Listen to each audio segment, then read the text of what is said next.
मसीह में आप सब पर सलामती।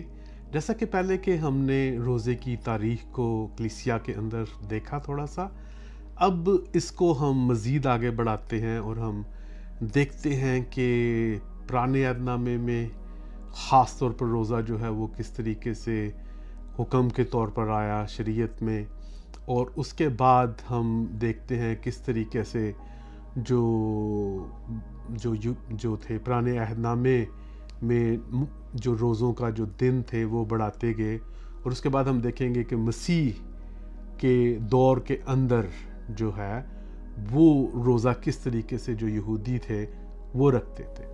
तो इन तमाम बातों को हम जानेंगे, समझेंगे, और आप सबका बहुत शुक्रिया कि आप दोबारा हमारे साथ इस चैनल को देख रहे हैं। और ये ख़ास तौर पर जो है वो तालीमी चैनल है, इसमें सिर्फ मैं नहीं बेशुमार खुदा के खादम जो है वो आपको बहुत गहराई से खुदा के कलाम के बारे में सिखाएंगे। तो आए हम अपने टॉपिक की तरफ बढ़ते हैं। तो जो अब्रानी ज़ुबान है, आपको पता है कि जो पुराना अहदनामा है वो ज़्यादातर जो है वो अब्रानी में, और अज़रा की किताब, दानियल के कुछ हिस्से, इसी तरीके से चंद एक और अबवाब हैं जो कि अरामी में लिखे गए। तो अरामी और अब्रानी ज़ुबान आपस में बहुत ज़्यादा जो है वो मिलती हैं। तो हम सबसे पहले देखते हैं कि अब्रानी के अंदर जो है वो रोज़े को क्या कहते हैं। अब्रानी में रोज़े को जो है वो तसूम कहते हैं, और इसका मतलब होता है कि जैसे कि अपने मुंह को ढांक लेना, जैसे आप अपने मुंह को कवर कर लेते हैं ना, ऐसे। और इसमें हम देखते हैं कि इसको हम जो है वो खाने का ताल्लुक इसलिए बनता है कि आप अपने मुंह को नहीं खोलते कि आप खाएं, बल्कि इसके अलावा जो है हम देखते हैं कि जब नए अहदनामे में आते हैं तो नए अहदनामे में जो है रोज़े का लफ्ज़ इस्तेमाल हुआ है, तो उसके लिए जो है वो नेस्टिया का लफ्ज़ इस्तेमाल हुआ है, जिसका मतलब है सेम कि आपने कुछ भी नहीं खाना, और जो है आपने जो है वो रोज़े में रहना है। इसी तरीके से जब हम देखते हैं कि रोज़ा जब सबसे पहले जो है एक हुक्म के तौर पर आया, तो उस हिस्से के अंदर जो है वो एक इस तरीके से जो है वो मरकूम है, लिखा है अना, और आगे उसके लिखा हुआ है नफिश, अना नफिश। और जो नफिश है वो जान को कहते हैं, और अना का मतलब अबरानी के अंदर जो है वो है दुख देना। तो वहाँ पर जो है लफ्ज़ ये नहीं आया कि आप जो है कुछ खाएं पिए ना, बल्कि ये लिखा हुआ है कि आप अपनी जान को दुख दें। तो जो जान को दुख देने से जो मुराद था उस वक्त, ख़ास तौर पर जब अखबार की किताब में ये आया, तो वो उसको एक रोज़े के दिन के तौर पर जो है वो मुकर्रर किया गया कि पूरी जो बनी इसराइल जो है वो उस दिन रोज़ा रखेगी। तो ये जो लफ्ज़ हैं, इसके बताने का मतलब ये है कि बेशुमार मर्तबा जो है वो लफ्ज़ आपस में मिल रहे होते हैं, लेकिन जब हम अब्रानी में जाके देखते हैं तो हमें थोड़ा सा क्लियर हो जाता है ये किस चीज़ के बारे में बात कर रहा है। अब हम देखते हैं कि हम जानते हैं, जैसे कि पहले हमने ये सीखा कि पुराने और नए अहदनामे में जब रोज़ा रखा गया तो उसके अंदर सबसे बड़ी जो चीज़ देखी गई कि वो हम इज्तिमाई तौर पर और इनफरादी तौर पर किस तरीके से जो है वो खुदा से जो है वो बरकत ले सकते हैं। और उसकी बरकत लेने का सबसे जो बेहतरीन तरीका होता है कि आप उसकी ताबेदारी करें। तो रोज़ा जो है वो हमें ताबेदारी सिखाता है। इसी तरीके से जब आप खुदा के ताबे होते हैं तो आप फरमाबरदार, हम्बल हो जाते हैं, आप हम्बल हो जाते हैं, और आपके अंदर जो है वो एक अना वो ख़त्म हो जाती है। तो रोज़ा जो है वो हमारी अना को, हमें हम्बलनेस सिखाता है। और सबसे जो बड़ी बात ये है कि रोज़ा जो है वो खुदा की जो ध्यान है, जो खुदा की टेंशन है, वो हमारे ऊपर कर देता है। तो रोज़ा रखने का बेशुमार फ़ायदा है। इसकी जो थोड़ी सी इंटरप्रिटेशन जो है वो पुराने अहदनामे में जो गलत की गई, जब लिखा गया कि अपनी जान को दुख देना, जब उर्दू की बाइबल पढ़ेंगे तो उसमें लिखा हुआ है कि अपनी जान को दुख देना। तो काफ़ी दफ़ा जो है वो इस तरीके से इसको जो है वो इसकी तशरीह की गई कि शायद हम उन चीज़ों को ना करें जिसका हमसे बहुत ज़्यादा लगाव है। लाइक कुछ लोगों को टेलीविज़न देखने का, कुछ लोगों को स्पोर्ट्स देखने का, कुछ लोगों को मोबाइल यूज़ करने का, इस तरीके से बेशुमार लोगों को जो है अपना टाइम कंज्यूम करने के जो हैं वो करते हैं। तो कलीसियाओं ने या बुज़ुर्गों ने समझा कि शायद अगर वो इन चीज़ों से इनहराफ करें तो वो भी रोज़ा है। लेकिन स्पेसिफिकली जो बाइबल हमें बताती है वो बताती है कि कुछ ना खाना, मुंह कवर करना, कि अपना मुंह को कवर करना। इसका मतलब है कि आपके अंदर कोई भी अनाज ना जाए, तो ये एक रोज़ा है। तो अगर आप वैसे जो है अपनी समझते हैं कि कोई भी आपकी जो बुरी आदत है जिससे आपका बहुत ज़्यादा वक्त ज़ाया होता है, तो आप जब खुदा के करीब होते हैं, जब आप खुदा की पहचान के करीब होते हैं, तो ऑटोमेटिक आपसे वो जो चीज़ें हैं वो ख़त्म होती जाती हैं। दोबारा हम अपने इसी टॉपिक के ऊपर आते हैं कि जब हम अखबार की किताब उसकी 16 बाब की उसकी 29 और 31 आयत में देखेंगे, तो इसमें लिखा हुआ है, ये तुम्हारे लिए एक दायमी कानून हो कि 7वें महीने की 10वीं तारीख को तुम अपनी अपनी जान को दुख देना। यहाँ पर जो महीने का जिक्र है वो आपने याद रखना है। लिखा है कि 7वें महीने की 10वीं तारीख को तुम अपनी अपनी जान को दुख देना। तो यहाँ पर जब वो एक टाइम मुकर्रर कर रहा है कि ये वो टाइम है जिसके अंदर आपने जो है पूरी इज्तिमाई तौर पर पूरी जो बनी इसराइल कौम है उसने जो है वो रोज़ा रखना है। और वो आगे क्या कहता है, कहता है उस दिन कोई देसी हो या परदेसी तुम्हारे बीच बुदोबाश रखता है, किसी तरह का कोई काम ना करे। अब वो कोई काम ना करने का सबसे बड़ा मकसद ये है कि जब भी हम रोज़े को देखते हैं तो रोज़े के साथ हमेशा दुआ का जो है वो आता है, दुआ और रोज़ा, दुआ और रोज़ा। तो वो यहाँ पर जब वो कह रहा है तो इसके कहने का मतलब है कि आप जब वो पूरा कौम जो एक दिन के लिए, साल में सिर्फ एक दिन के लिए रोज़ा रख रही है, तो वो उस रोज़े के दिन जो है वो काम करें। आज की दुनिया में शायद हम 1 या 2 या 3 दिन ना काम करें तो हम दुआ में गुजार सकते हैं वक्त, या शायद हफ्ता मैक्सिमम कर सकते हैं। लेकिन ये है कि हमें जो है वो जॉब करनी होती है, अपने स्कूल कॉलेजों में जाना होता है, तो उसके लिए अगर हम रोज़ा रखते हैं तो हम बाकी के काम भी साथ कर सकते। इसका मतलब ये नहीं है कि नहीं हमने रोज़ा रखा हुआ है अब हम ये कुछ नहीं कर सकते। खुदावंद आपको जो है वो रूहानी तौर पर ताकत देता है ताकि आपका जिस्म जो है उस भूख को जो है या प्यास को बर्दाश्त कर सके। तो यहाँ पर जब वो बात कर रहा है तो उसके अंदर ये एक बहुत बड़ा दिन था जो कि साल के अंदर एक मर्तबा जो है बनी इसराइल के लिए होता था। तो उसमें जो है कहा गया कि हर शख्स जो है वो अपनी जान को दुख दे। लिखा है क्योंकि उस रोज़ तुम्हारे वास्ते तुमको पाक करने के लिए कफ़ारा दिया जाएगा। कफ़ारे का दिन है, यौम कपूर है, अटॉनमेंट डे है। तो ये जो दिन है, इस दिन जो था एक ही दफ़ा चांस होता था बनी इसराइल के पास साल में कि वो अपने दानिस्ता, 2 तरह के गुनाह इंसान करता है, नादिस्ता और दानिस्ता, तो दानिस्ता गुनाहों से खलासी पा सके साल में एक मरतबा। हम मसीही हैं, हमारे पास ये तजर्बा शायद नहीं है क्योंकि हम तो रोज़ गुनाह करके फिर माफ़ी के लिए चले जाते हैं। लेकिन बनी इसराइल के पास ऐसा नहीं था।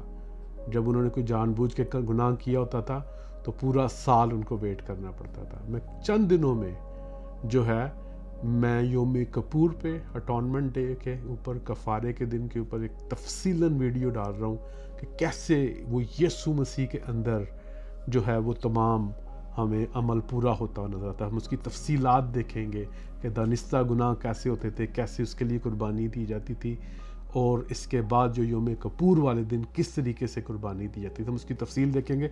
फिर हम उसको नए अहदनामे की रोशनी में देखेंगे कि कैसे यीशु मसीह ने जो है वो दोनों जो है नादिस्ता और दानिस्ता गुनाहों को किस तरीके से जो है ऐसी कुर्बानी दी कि वो सब कुछ ही कवर हो गया और एक ही दफ़ा।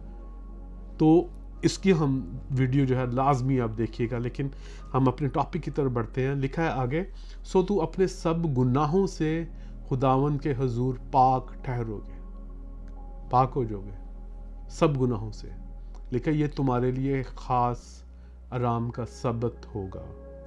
तुम उस दिन अपनी अपनी जान को दुख देना ये दायमी कानून है, कानून के तौर पर, शरीयत के तौर पर। कि योम किपुर अगर आप किसी यहूदी जो है कॉन्ग्रीगेशन को जानते हैं, किसी सिनागाग के बारे में जानते हैं, इबादत खाने जो उनके, तो आज भी वो वहाँ पर शायद कुर्बानी तो नहीं कर पाते, लेकिन दुआओं में और रोज़ों में ठहरते हैं। आगे जो है हम गिनती की अखबार में की किताब में देखते हैं, क्योंकि अखबार की किताब में लिखा हुआ है कि ये तुम्हारे लिए एक दायमी कानून होगा। इसका मतलब है कि 7वें महीने हर साल तुमने ये करना है, हर साल 7वें महीने, और वो जो स्पेसिफिक 10वीं तारीख है उस दिन।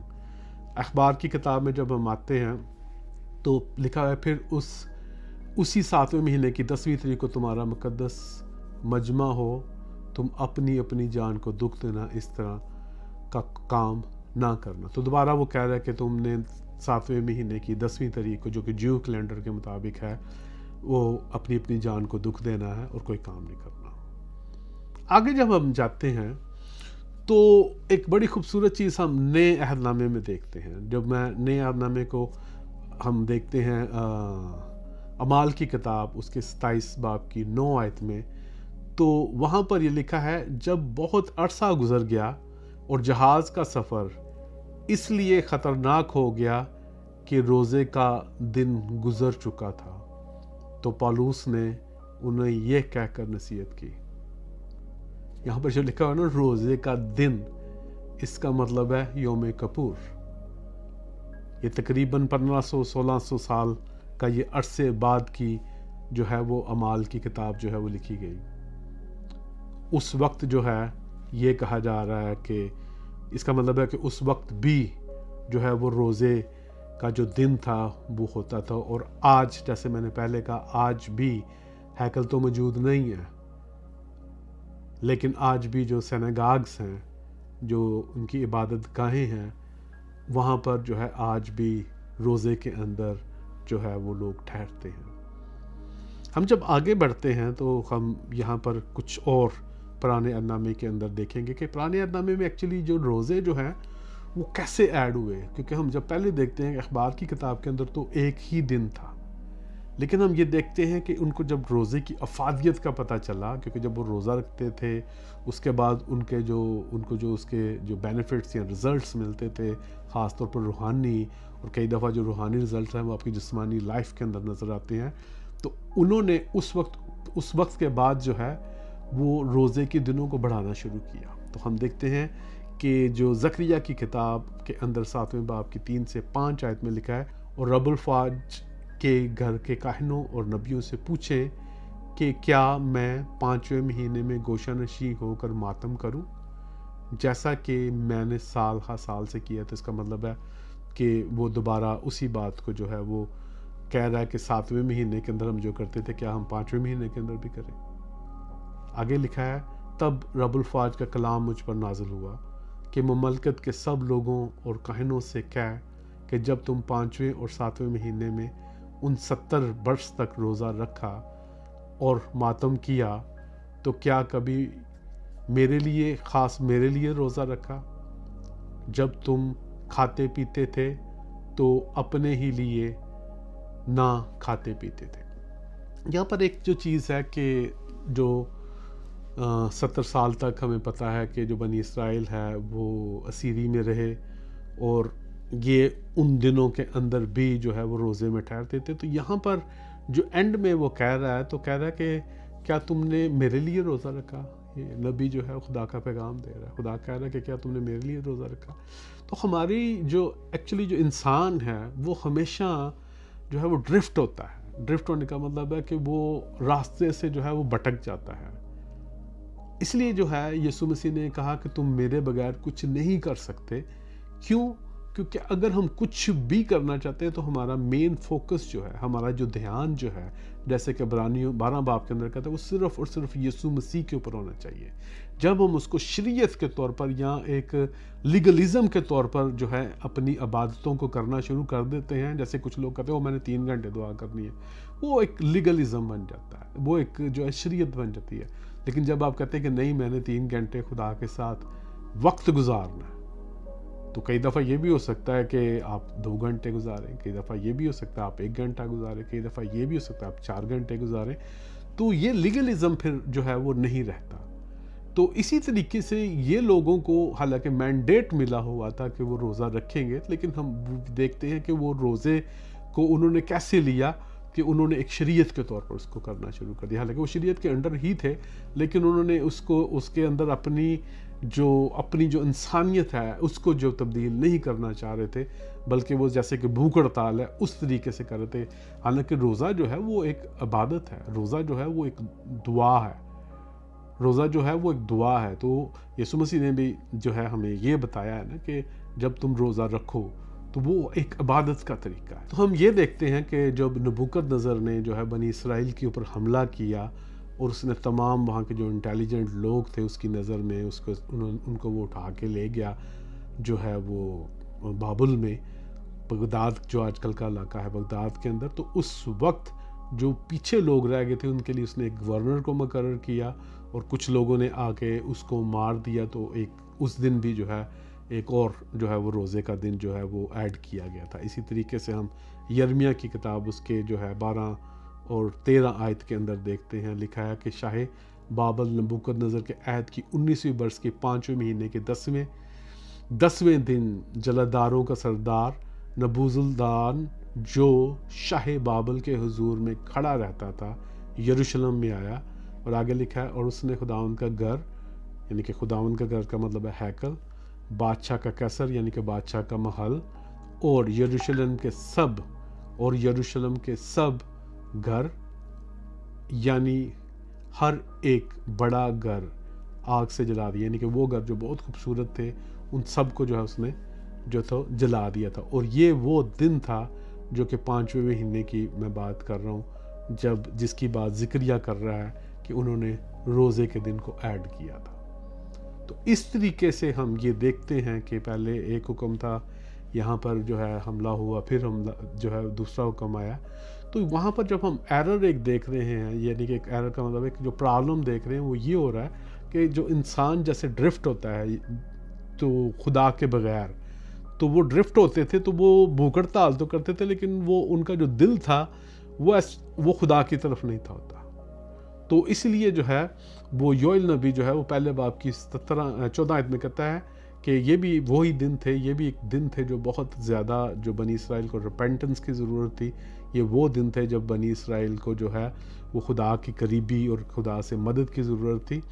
तो उस वक्त ये कलाम जो है योएल नबी पर नाजिल हुआ और उसकी पहले बाब की 14 आयत में लिखा है, रोज़े के लिए एक दिन मुकर्रर करो, मुकद्दस महफिल फरियाम करो, बुज़ुर्गों और मुल्क के तमाम बशिंदों को खुदावंद अपने खुदा के घर में जमा करके उससे फरियाद करो। तो आप यहाँ पर वोकैबलरी देख सकते हैं, ये काफ़ी टफ वोकैबलरी है कि जैसे कि फरियाद करने का मतलब होता है ना कि अपना रोना कि खुदा रहम कर, ठीक है। और मुकद्दस महफिल फराम करने का मतलब है कि इकट्ठे होकर दुआ करें, इकट्ठे होकर जो है वो हमदो सना करें। तो ये वो एक जो है दिन जो है वो मुकर्रर कर रहा है, लिखा कि रोज़े के लिए एक मुकद्दस जो दिन करने का मतलब है एक और दिन मुकर्रर करना। तो हमने देखा कि अखबार की किताब, उसके बाद हम देखते हैं कि जब नबूकदनेस्सर ने जो है 5वें महीने की 19 तारीख को हमला किया यहूदा के ऊपर, उसके बाद हम देखते हैं कि ये योएल नबी जो है ये कैसे रोज़े के लिए जो है फरियाद कर रहा है। तो इसी तरीके से हम देखते हैं कि रोज़े जो है वो ऐड होते जा रहे हैं। और आगे जो रोज़े की जो कंडीशन के बारे में कि कैसा होना चाहिए वो भी योएल बताता है। योएल नबी की जो किताब उसके 2 बाब 12 से 18 आयत है, काफ़ी लंबा है, मैं पढ़ना चाहता हूँ। लिखा है, लेकिन खुदावंद फरमाता है, अब भी पूरे दिल से और रोज़ा रख कर गिरज़ारी और मातम करते हुए मेरी तरफ रजू लाओ, अपने कपड़ों को नहीं बल्कि अपने दिलों को चाक करके खुदावंद अपने खुदा की तरफ मुतवज्जो। देखिए आज जो कलीसिया है जो कि यहूदियत की कामलियत है, यानी कि यहूदियत जो है वो तब्दील होकर चर्च नहीं बन गया, बल्कि ये एक जो पुराने अहदनामे की जो कामलियत है जो कि खुदा देखना चाहता था वो कलीसिया है। तो यहाँ पर जो लिखा हुआ है कि अपने कपड़ों को नहीं, तो उस वक्त जैसे कि जो लोग थे वो मातम करने बैठ जाते थे। मातम करने का मतलब होता है ना कि ज़मीन के बैठ के ऊपर दुआएं करते थे, रोते थे, और खुदा से इल्तिजा करते थे। तो वो ये कह रहा है कि इस तरह के एक्शन नहीं, बल्कि अपने अंदर से अपने आप को क्लियर करो, अपने गुनाहों से माफ़ी मांगो, अपने जो हालात हैं इस अपने माशरे में और जो उसको ठीक करने के लिए जो है वो कोशिश करें। तो इसलिए जो कहता है अपने दिलों को चाक करो, कहता है क्योंकि वो रहीम और मेहरबान, कहर करने में धीमा, शफ़क़त में गनी है। वो गज़ब नाज़िल करने से बाज रहता है, लेकिन आगे लिखा है कौन जानता है कि वो बाज रहे और बरकत बाकी छोड़े। जब खुदावन तुम्हारे खुदा के लिए नज़र की कुर्बानी और तपावन हो। आगे हम जब आगे जाते हैं इसकी आगे वाली आयत में, तो यहाँ पर लिखा है सिय्योन में नरसिंगा फूंको। नरसिंगा फूंकने का मतलब होता है कि एक, जैसे कि आज आप व्हाट्सएप को यूज़ करके एक मैसेज भेज देते हैं कि आज हम 10 बजे दुआ करेंगे, कल मंगल के दिन हम सब रोज़ा रखेंगे। लेकिन ये उस ज़माने के अंदर ये अनाउंसमेंट का तरीका होता था। कोई चीज़ अनाउंस करते थे तो वो नरसिंगा फूंकते थे, और आगे जो आर्मीज़ होती थी वो भी इसी तरीके से कम्युनिकेट करती थी। डोल होते थे, नरसिंगे होते। तो यहाँ पर मुझे कहा था कि नरसिंगा फूंको और रोज़े के लिए एक दिन मुकर्रर करो, मुकद्दस महफिल फराम करो। वही वाली चीज़ जो पहले बाब में कही, लेकिन तुम लोगों को जमा करो, जमायत को मुकद्दस करो, बुजुर्गों को इकट्ठा करो, बच्चों और शीरख्वारों को भी फराहम करो। दूल्हा अपने कोठड़ी से और दुल्हन अपनी खलवत खाने से निकल आए। काहिन यानी खुदावन के खादम ड्यूटी और कुर्बान गाह के दरमियान से गिरा जारी करें। आगे लिखा है लेकिन ए खुदावन अपने लोगों पर रहम कर और अपनी मेरास की तौहीन ना होने दे। ऐसा ना हो कि दूसरी कौमें उन पर हुकूमत करें। वो उम्मतों के दरमियान क्यों कहें कि इनका खुदा कहाँ है। आपको ये नैरेटिव ये नज़र नहीं आता आजकल? मसीह ऐसे लगते हैं कि जैसे उनका खुदा ही कोई नहीं। इसकी वजह यह है कि हम अंदर से जो है अपने आप को पेश नहीं करते खुदा को। हम ज़ाहरी तौर पर जो है शायद मसीही हैं, लेकिन हम अंदर से जो है अपने आप को तब्दील नहीं करते। इनसाइड आउट खुदा चाहता है कि हम मुकम्मल तौर पर पाक हों। तो यहाँ पर जो है आप देखें, कहता है कि अपनी मेरास की तौहीन ना होने दें। शायद जब लोग मसीहों के मुतालिक कुछ गलत बोलते हैं तो आप देखें कि कलाम क्या कह रहा है। इसलिए आप मेहनत करें, इसलिए आप रूहानी तौर पर मजबूत हो, इसीलिए आप एजुकेशन में मजबूत हो, ताकि आपके पास बेहतरीन एजुकेशन हो, ताकि आपके पास बेहतरीन जॉब्स हो, ताकि आपके पास जो है बेहतरीन घर हो, ताकि आपके पास बेहतरीन जो है रूहानी ज़िंदगी हो, तो लोग कहें कि हाँ ये खुदा के लोग हैं। इसलिए रोज़े जो हैं हमें मदद देते हैं इस तरह का एटीट्यूड हासिल करने के लिए। क्योंकि जब भी रोज़ा होता है, तो जब बंदा रोज़े में होता है, आप पी करके देखिएगा आपके दिल से 24 घंटे दुआ निकलेगी। आप खुदा से रहम मांगेंगे, आप रहम मांगेंगे अपने मुल्क के लिए, आप रहम मांगेंगे अपनी कौम के लिए, आप रहम मांगेंगे अपने बच्चों के लिए, आप रहम मांगेंगे अपने तमाम दोस्तों के लिए, तमाम रिश्तेदारों के लिए। क्योंकि खुदा जो है वो रहम करने में जो है वो गनी है। इसी तरीके से जब हम आगे बढ़ते हैं तो हम देखते हैं कि रोज़े जो थे वो पुराने अहदनामे के अंदर ऐड होते गए, और जब तक हम पहुंचते हैं यीशु मसीह के दौर में, तो उस वक्त तक जो है तकरीबन 2 मरतबा जो थे हफ्ते के अंदर जो थे वो यहूदी रोज़ा रखते थे। मंडे वाले दिन और थर्सडे वाले दिन, पीर को और जुमेरात वाले दिन जो थे वो रोज़ा रखते थे। और हमें कैसे पता चलता है कि ये 2 दिन जो थे उसमें वो रोज़ा रखते थे? 2 इसके लिए बहुत बड़ी हमारे पास एविडेंस है। सबसे पहले एक किताब है जिसको हम डायडेके जो है कहते हैं, जो कि शायद मिस्र में या सीरिया के अंदर जो है 2री सदी के अंदर लिखी गई। ज़्यादातर स्कॉलर जो है इसको ये कहते हैं कि ये सीरिया या मिस्र के अंदर जो है इसको लिखा गया। और जो पुराने जितने भी जो मसीही थे जो उस दौर के अंदर जो दूसरी सदी के थे, ये उनके लिए एक रहनुमाई की किताब थी, क्योंकि जो नया ऐहदनामा जो है वो तकरीबन कंपाइल हुआ तीसरी और चौथी सदी के दरमियान में। तो उस वक्त जो ये किताब थी, इसको जो है वो खुदावंद की जो तलीमात जो कि 12 रसूलों के ज़रिए तमाम दुनिया के लिए है, इसी किताब का ये मतलब भी है, यानी कि इसका टाइटल है।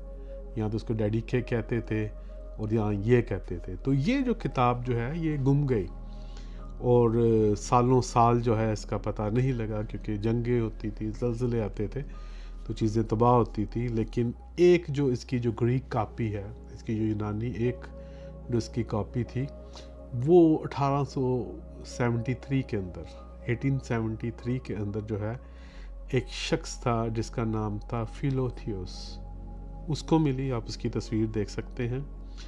और उसने इसको क्या किया, उसने ये किया कि इसको रिकंस्ट्रक्ट किया, इसको दोबारा बहाल किया और 1883 के अंदर जो है इसने इसको पब्लिश की और 84 के अंदर जो है मार्च के महीने में हमारे पास इसका इंग्लिश का तर्जुमा आ गया। इस किताब की जो आप पीछे देख सकते हैं वर्ड्स के अंदर, उसके 8 बाब की पहली 2 आयतों में लिखा हुआ है कि जब तुम रोज़ा रखो तो रियाकारों की तरह न रखो, और जो रोज़ा है वो मंडे और उसके बाद थर्सडे वाले दिन जो है उसको रखा जाए।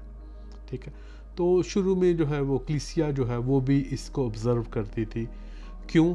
क्योंकि ये फरीसियों से जो है वो लिए गया था। हमें ये पता है कि लूका की इंजील, उसके अंदर एक हमें तमसील मिलती है यीशु मसीह की, और वो तमसील जो है उसके 18 बाब 9 आयत से 14 आयत तक की है, जिसके अंदर हमें पता है कि 2 शख्स थे जो दुआ करने के लिए जो है वो जाते हैं हैकल के अंदर, और एक शख्स जो था वो फरीसी था और दूसरा जो था वो टैक्स लेने वाला, मसूल लेने वाला था। जो फरीसी था उसने खड़े होकर अपनी नेकियां गिनाना शुरू कर दी और उसने कहा कि मैं खुदा का शुक्र करता हूँ कि मैं आदमियों के साथ जो है वो जुल्म सितम नहीं करता, मैं हराम कारी नहीं करता, ज़नाकारी नहीं करता, मैं पूरा टैक्स देता हूँ। और इसके बाद उसने कहा मैं हफ्ते के अंदर 2 बार रोज़ा रखता हूँ, मंडे और थर्सडे वाले दिन। और उसके बाद वो ये भी कहता है कि मैं अपनी सारी आमदनी पर जो है वो दायकी देता हूँ। इसके बरक्स हमें पता है कि जो मसूल लेने वाला था उसने अपने आप को गुनाहगार के तौर पर पेश किया और उसने जो है अपनी छाती पीटी, और ये हमें तमाम स्टोरी का पता है। लेकिन इसके अंदर जो पॉइंट है वो ये है कि जो फरीसी था वो हफ्ते में 2 बार रोज़ा रखता था, और उसी चीज़ को हम देखते हैं कि किस तरीके से जो है वो रोज़ा एक दिन साल के अंदर शुरू हुआ और यीशु मसीह के दौर तक जो है ये हफ्ते के अंदर 2 दिन तक। क्यों? क्योंकि इसकी जो फ़ायदे थे, इसका ये जो खुदा के साथ ताल्लुक़ बहाल करता था। लेकिन हमने कुछ इसके अंदर वाक़यात देखे कि जब रोज़ा लोग रखते थे तो उनका एटीट्यूड जो है वो खुदा के लिए, खुदा के मुताबिक नहीं होता था। तो खुदा जो है वो चाहता है हमारा सबसे पहले एटीट्यूड सही हो, हम जो हैं बिल्कुल हलीम हों, हम जो हैं बिल्कुल जो है वो खुदा के मुताबिक हों। ठीक है, और यहाँ पर जो इस तमसील में हमें सबसे बड़ा सबक मिलता है कि हम अपने कामों के वसीला से नहीं, बल्कि हम खुदा के तर्स की वजह से रास्तबाज ठहरे हैं, और जब हम रास्तबाज ठहरे हैं तो फिर खुदा हमारे अंदर एक पाकीज़गी का काम जो है वो इफ्सियों के ख़त के मुताबिक करता है। तो फिर हमें अगर खुदा करेक्ट कर रहा होता है हमारे अंदर से, क्योंकि हमारे अंदर खुदा का पाक रूह है, then you have to listen and obey it. फिर आपको उसको सुनना भी पड़ता है और उसके ऊपर अमल भी करना पड़ता है। तो वो पाकीज़गी का अमल जो है वो मसीहों के अंदर शुरू हुआ होता है। तो इसलिए जो है इसमें हमारी कोई लियाकत नहीं कि हमारा खुदा के साथ ताल्लुक़ है, बल्कि ये खुदा का रहम है कि उसने जो है यीशु मसीह के वसीला से हमें रास्तबाज ठहराया। उसकी कुर्बानी जो थी वो एक ऐसी कुर्बानी थी जिसने तमाम जो गुनाह थे पूरी कायनात के वो अपने ऊपर ले लिए। तो इसलिए जो है हमें देखना चाहिए कि रोज़ा 1 से शुरू होकर साल में अब जो है वो तकरीबन हफ्ते में 2 दफ़ा किया जाता है। लेकिन यहाँ पर एक चीज़ मैं ऐड करना चाहता हूँ, इसके अंदर वो कुछ नहीं है, क्या उसको कहते हैं, कोई इसके अंदर कोई वो नहीं है जो शरीयत के तौर पर मैं कह रहा, एक हम ऐसा कर सकते हैं, ठीक है, अपनी रूहानी मजबूती के लिए मैं ये कह रहा हूँ। यीशु मसीह ने फरमाया कि जब तक तुम्हारी रास्तबाजी फकियों और फरिश्तियों से बढ़ नहीं जाती। तो जो फरीसी हैं वो तो दायकी दे रहे हैं, क्या हमारा सारा कुछ खुदा के लिए नहीं होना चाहिए ताकि उसकी जो बादशाहत है वो फैले? जो फरीसी हैं वो तो 2 रोज़े रख रहे हैं, क्या हमें 2 से ज़्यादा हफ्ते के अंदर रोज़े नहीं रखने चाहिए? यहाँ पर एक चीज़ मैं अपने पास से कहना चाहता हूँ। हम देखते हैं कि जो फरीसी थे, अगर वो हफ्ते के अंदर 2 रोज़े रखते थे, अपनी आमदनी का 10% जो है वो खुदा को देते थे और ज़ना नहीं करते थे, बेशुमार और चीज़ें जो मौजूद हैं, तो क्या हमें कैसा होना चाहिए? क्या हमारा सारा कुछ खुदा का नहीं होना चाहिए? क्या हमें हफ्ते में 2 से ज़्यादा रोज़े नहीं रखने चाहिए? इंतहाई ज़रूरी है कि हम 2 से ज़्यादा रोज़े रखें हफ्ते में। बेशुमार प्रॉब्लम्स हैं हमारे इर्द गिर्द, हमें मैंडेट मिला है कि हम उसकी लोगों को जाकर जो है वो शागिर्द बनाएं, और जो लोगों को शागिर्द बनाने का जो अमल है वो दुआओं और रोज़ों के बगैर नहीं हो सकता। आपके इर्द गिर्द तकरीबन जो है वो हर जो तीसरा शख्स है या दूसरा शख्स है उसका वो यीशु मसीह के बारे में नहीं पता। तो दुआएं और जो रोज़ा है वो ये काम कर सकती है। आपको पता है ना कि जो पहली जो कलीसिया थी वो पूरी दुनिया तक उन्होंने बशारत की। आज भी खुदा यीशु मसीह की जो है बशारत पूरी दुनिया तक हो रही है। हज़ारों लोग मसीहत में आ रहे हैं और ज़रूरत है कि हम उनको शागिर्द बनाएं। तो रोज़ों की इंतहाई ज़रूरत है, दायकी से बहुत बढ़कर देने की ज़रूरत है ताकि उसकी बादशाही जो है वो फैले। किसी तरह का कोई जो है वो फाइनेंशियल प्रॉब्लम की वजह से सारा काम ना कम हो। अब हम जो है दोबारा देखते हैं कि खुदा ने जो है वो कुछ वजह थी कि जिसके अंदर उसने कहा कि कम से कम जो है वो हफ्ते के जो है अंदर एक दिन जो है वो कम से कम जो है वो रोज़ा रखें। उसके अंदर हम इसका जो जवाब जो है वो देखते हैं कि जब हम ऐसा करते हैं तो होता क्या है।